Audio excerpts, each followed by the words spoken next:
আমি জানি আপনি বাসা নিছেন, শুনছি আমার বাসার ফার্নিচার ওই বাসায় নিয়ে উঠেছেন, কিন্তু এটা শুনছি আমার বাবা মার কাছ থেকে। আপনার তো এটা জানানোর সময় হয় নাই, আপনি তো মহাব্যস্ত।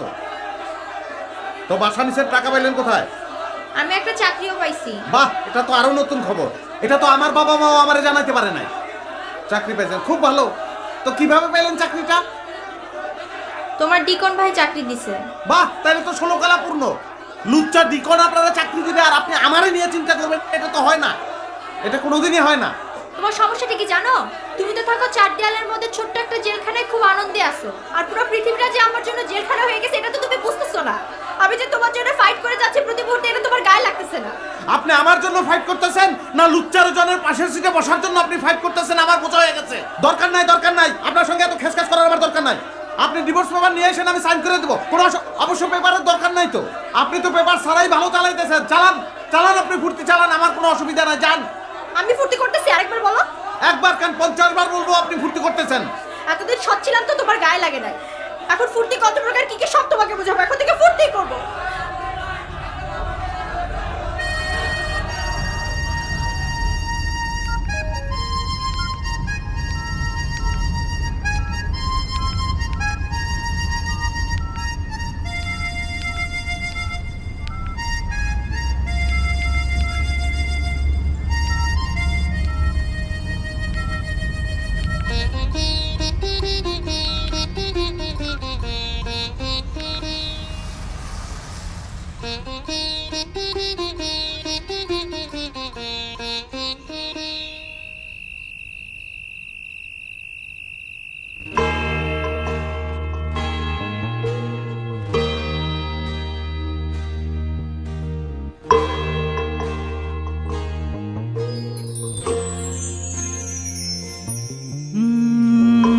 দেয়ালের ওপারে আছে আকাশ, খেয়ালের নানা রং আছে বাতাস। সে আকাশ দেখা হয় না, সে বাতাস এসে ছোঁয়ে না। কেঁদে যাই, কেঁদে যাই, কেঁদে যাই।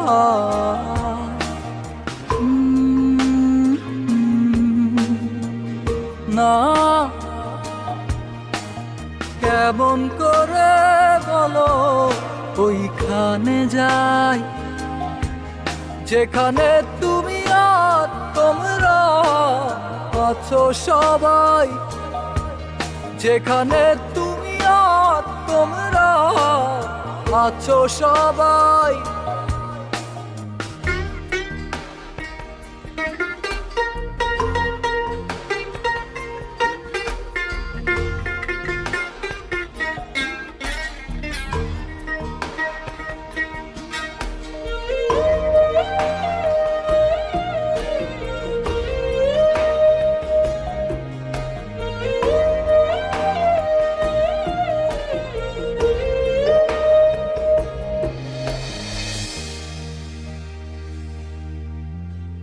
তাজমহল রোডে বিকেল ঘড়ি 4টায়, বিকেল ঘড়ির 4টায় সূর্য ঠিকই এসে গড়াগড়ি খায়।